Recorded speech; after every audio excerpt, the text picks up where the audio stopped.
So the social media content that I usually create is poems and doodles. So I learned a lot about how to write the poems to make them available, more accessible on Instagram. I've learned to create doodles and pictures that garner more attention on Instagram. I'm not good at photography. I wouldn't say that I'm good at doodling necessarily. I think that, I'm definitely most confident in my writing ability and my speaking ability, but I don't think that is because I was good at photography or good at doodling.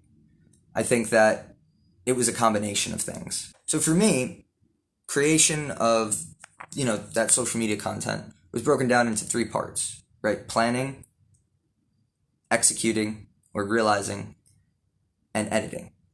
And I use those generally, but the planning stage for me is the writing stage. It's where I write everything out, I figure everything out, and through figuring it out, I get a better idea of what it's going to look like in the next step.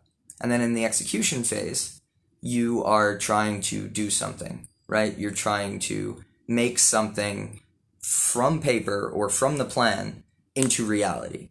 And that is a process itself. That's a huge process, especially if you're using like DIY materials or you're using materials that might not work as well as you need them to. So the realization process, all parts of the process, in my opinion, are important, but don't overlook the realization or execution part of it, because that can be some of the most important parts of it.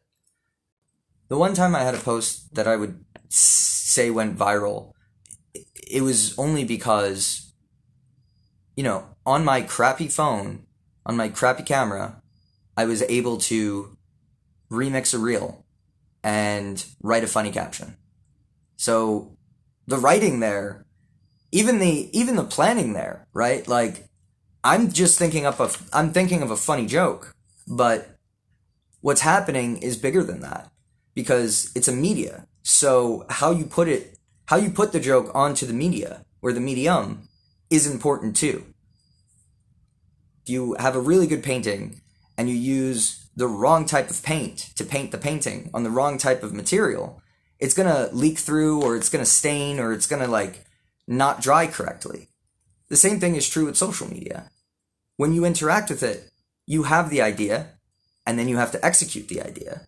And that execution is interacting with the medium itself or the media itself. I know this isn't everyone's cup of tea.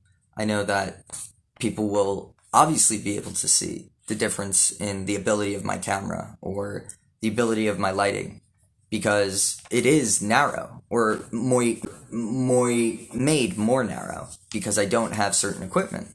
So I totally understand if this isn't for you or this isn't something that you're interested in.